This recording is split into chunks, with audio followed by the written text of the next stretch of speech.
Who's up and coming?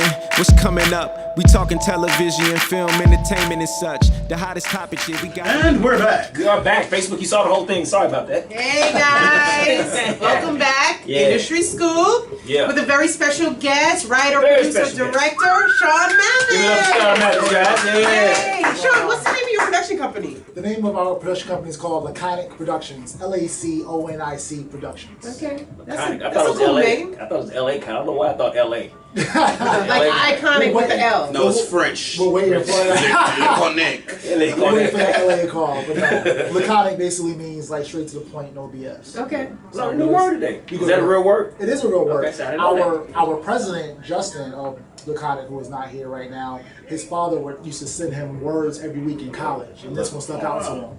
I'm gonna use that in the sentence today. today. The company. It actually describes Justin and your shoes Dominique a lot. Your shoes are very laconic. I love that. He sent him words. Send That's words dope. every week, and that's how the company got its name. Wow. So your production company actually is the company that produced these two projects that were accepted. Two projects in the Yes. Bronz. In the Give a round of Bronz. applause for that. Yes. Shout out to the Bronz. Get one in. Tell He us got about two the of them. project. So the first one is a documentary. Yes. What's yes. it called? The documentary is called Miles in a Life, the story of a BMF drug trafficker. Wow. So My name is Big Meat. For you to take that on, Larry Hoover. yeah, you wrote it too. Yeah, I wrote it. Well, sorta. So I wrote the narrations. I wrote out the format of it, how it's going to flow. But we had the story already. Okay. The story. It's a true story. It's a true story. Okay. So the everyone knows who Big Meat I was is. here when BMF was here. Yeah, I was talking to Jay about that. The other week. know. Yeah, it went down. Yeah, man. So, like in any organization, there are people that are vital to the success of the organization. Okay. So Jabari was one of the drivers, but was the main driver that would drive the money from Atlanta and St. Louis to California and bring back the drugs. Okay. Wow. And what he did was he had owned a limousine service before he got with the organization, so he used his fleet of limousines as a cover and then gutted out and transported stuff in and eventually evolved from there. There's always a cover, isn't there? Yeah, there's always a cover. Some See, kind of I watch company. Narcos, so I see how it goes down. Yeah. You know what I'm saying? But the story isn't Narcos. about him drug trafficking. That's one aspect of it. What's good about the story about Jabari is he grew up in the 80s in Brooklyn, New York, right? Brooklyn, New York, in the height of the crack epidemic. His mother was a crack addict. Mine too. He makes it out of that situation, living in the projects, gets to Morehouse on a full track scholarship. He graduates with honors, Oh my God. starts a business. So this guy goes from the gutter to the American dream, and then gets with the biggest drug cartels. So in the was country. he forced into doing this? He wasn't forced into doing it.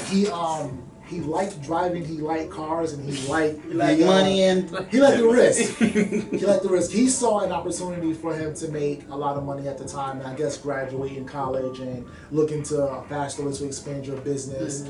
And I think growing up around drugs, because his older brother also sold drugs. So growing up around drugs and all of his family in St. Louis and New York, they were all involved with the selling of narcotics some kind of way. Wow. So for him to get into it, it was like, this is like normal to me. Right. And Like the family business. family business. And when he told me that, I remember reading the word normal in the Webster's dictionary. It's loosely based off what your everyday is. Right. That's loosely what it is. Well, if you see it so much, you know. Right. That was his That's normal. all you know. So for him to get the invitation, it was like, I know this world. Right. Okay. But he was so smart. He was Really. brilliant. He got honors in school. He could have done anything. He could have done anything.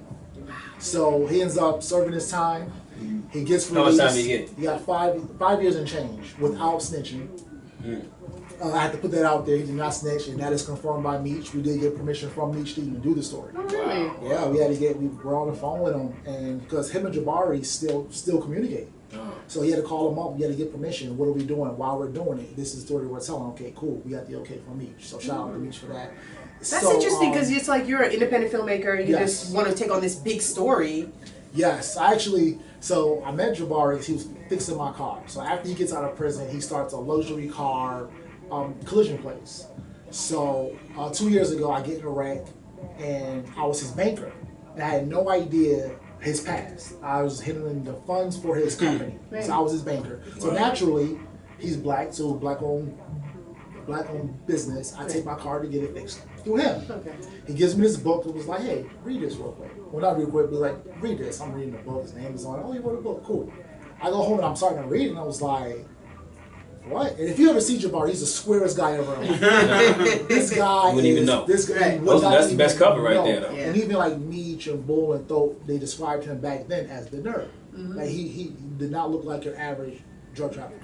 So I go back to a shop. I read the book in one night. I go back to a shop. I said, "Let me shoot your documentary." And he says, "No." So he knew you were a filmmaker. He knew. Okay, you have a 9 to 5, but he knew. Yeah, at that time, I'm a full-time filmmaker now. Nice. You was a banker at the time. I was a banker at the time. Did you have tattoos as a banker? I sure did. Wearing long sleeve I was shirts. just that good. So I go to him. I want to shoot his doc, and he says no. So I asked him every week for a year. I want to shoot doc. I want to shoot doc. I want to shoot doc. No. Who made him say yeah? No. He comes to me when I got another wreck. Oh Lord! Giving him business. All right. It's It's not my fault, right? Right. But I get to another wreck. I bring the car to him. He sits me down. He says, "Why do you want to shoot the doc?"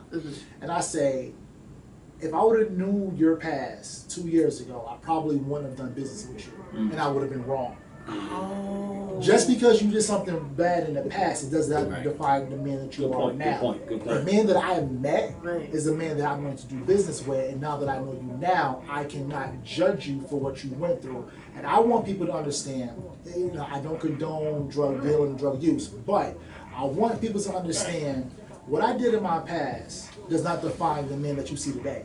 And everyone deserves a second chance. So that's the And story Jabari you're gonna got that. actually walk away That's the with story that when you walk watch the away. doc. Right. Drugs has Right. had a hard impact on our community. So Yeah. I'm never one to support projects that promote, you know, this type of thing. You know what I'm saying? So for me, you know, that was my biggest question to you. What made you want to do this? And is there a story in there that we see a transition at the end of this guy? Oh, absolutely. This guy, he goes to prison, he does his time, he comes out, he gets full custody of his son.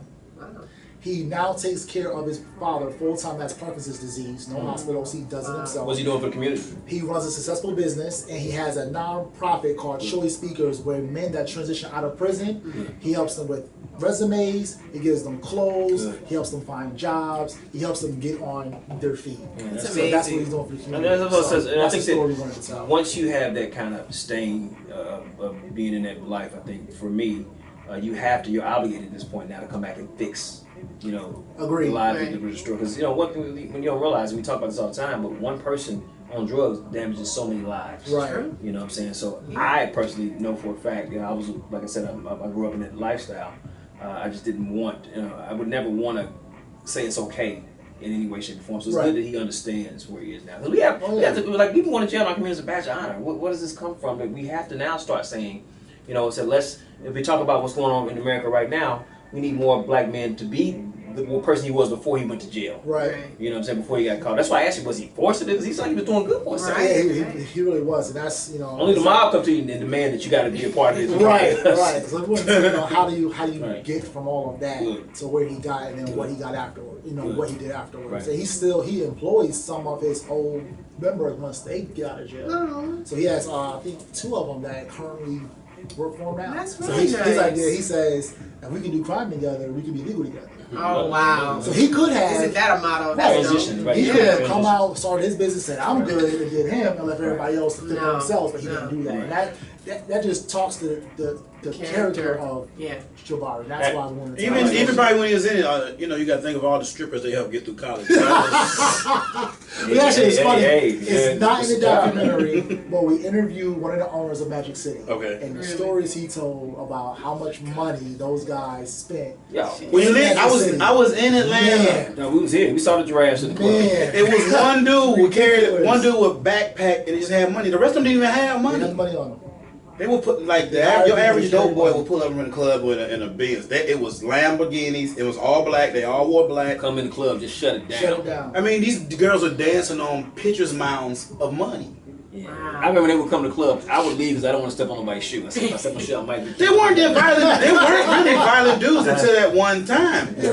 And They that's I was, really I, weren't that I was violent. at that. I think whatever club was on Peachtree at the time. It was the most popular club. It was on Peachtree time. I remember they all came in, and that was the night somebody got murdered that night. I think or something. That's I what know it it's- was like stuff at Justin's before they closed. Around that But area. it was the one that happened up in. And Buckhead, and that's why. But Red, actually, there's a You're reason talking why. about the puppy thing. The puppy Yeah, that was the reason why Atlanta ain't with Atlanta. That's true. They shut that down because they were waiting for something to jump off, and that night, that one incident, why we don't party till 6 in the morning no more. And no more real clubs downtown. They were waiting to get niggas out of Buckhead. Dead serious. So you said you submitted to the festival like 5 years in a row. So certain projects, either projects that we were that I did myself, or projects that I was on, we submitted to the Bronze Lens for. And this is your first time. Our first time. That's amazing. So you can't give up. Like a headliner, man. 2 projects in. I know. I would love to be the headliner. But yeah, like, if you're gonna do anything creative, you have to be persistent. You can't give up after the first film. Otherwise, you're doing it for the wrong reason. I know the content that we produce is awesome, and it just I had to really understand that maybe this isn't the season for my genre. This isn't the type of festival. You don't want to get in there before you're not ready. Everything happens in due time, man. Yeah. So if they said no last year, it just didn't fit with their theme. Right. For the past 5 years, because it's funny because we got it. So I did a film with Street Execs and 2 Chainz that got into South by Southwest in 2016. Well, we didn't get into South by Southwest in 2017. So it's like, okay, maybe it just wasn't our theme this year. So you can't give up. You can't. At the end of the day, they got a right to choose what they want to choose. Exactly. At the end of the day, it's still. I mean, what if you get a project in there it's too early? It's really not that good, and everybody looks, oh, this is horrible. Who did this? Right. So I have a lot of respect, a lot of confidence in festival judges and coordinators and how they pick, because they don't pick it just throwing a dart at the board. They pick these films for a reason because it speaks to the theme or the culture of the festival. Or even it's something unique and different, a category they don't really have a lot of. So it could be in a lot of different factors. I had a comedian that I talked to this week who was ready to throw the towel in. He was having a hard time. I said, you gotta just be patient. Was it Shaun? It was Shaun. You know what? We shot with Shaun a month ago, had to talk him off the ledge on set. Don't give up. So Shaun, he filmed my series, Off the Chain. Okay, that's it. Man, I love it. It's funny as hell. Funny as hell. Oh man, funny stuff. It was. We tried so hard not to laugh. This is with the slave stuff. Trying not to laugh. It was ridiculous. So he directed it? Too funny. Yeah. Wow. Him and Justin, we all had. It was a collaboration of direction. Right. Yes. Because it was my first time ever. I just wanted to get. So it's like your first shot. He said, "All right, so Shaun, Justin, which one of you guys are going to direct this shot? We're directing 2. All right, that's gonna work. That's gonna work. Wow. So yeah, so myself, Justin, Jim, and Shaun, we all directed certain parts of the series. So it was a great collaborative effort. So how can people get in touch with you? Get in touch with me. You just go to laconicproductions.com is our website. Laconic Productions on Instagram. Laconic Productions on Facebook. Email is info@laconicproductions. And when are your films being shown? Yeah, where your screening time? If we want people to come out to Bronz and check it out. Absolutely. So Miles in the Life screens next Friday, August 25th, I believe is the date, at 1:35. And then The Plug will premiere Saturday, August 26th at 3 o'clock. Awesome. Thanks for coming through, telling us about everything. Congratulations. Real quick, you can see the trailers to both films on our YouTube channel, Laconic TV, LACONIC TV on YouTube. You can't see the films, but fielding distribution. So you have to come out to the Bronze Lens. Yes. Buy your ticket now because they are selling out, and you can see both films now. Nice. What's up? Thank you. Very nice. Alrighty, guys. Check them out at the Bronz Lens Festival's going down next week, guys. Check it out, please. Thank you. Now who's up and coming? What's coming up? We talking television, film, entertainment and such. The hottest topic shit, we got it in the clutch. Sport.